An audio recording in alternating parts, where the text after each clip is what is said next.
প্রথম দিকে ফেসিবাদের শেখ হাসিনাকে হটানোর পর আন্দোলন আমরা করলাম।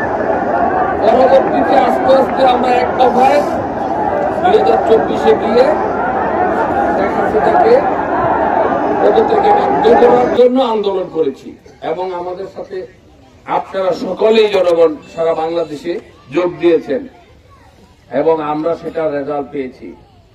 সেই নির্বাচনটা আগামী 12ই ফেব্রুয়ারি আপনারা সবাই ভোট কেন্দ্রে যাবেন এবং আমি আশা করি আপনারা সবাই ধানের শীষে ভোট দিবেন।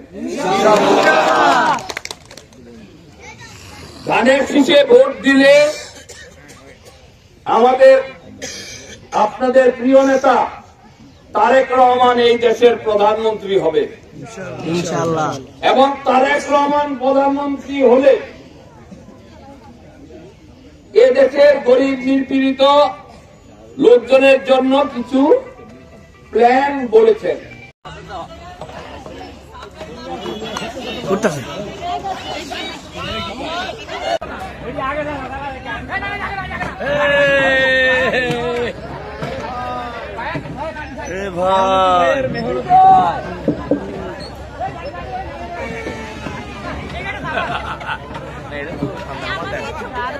ঠিক আছে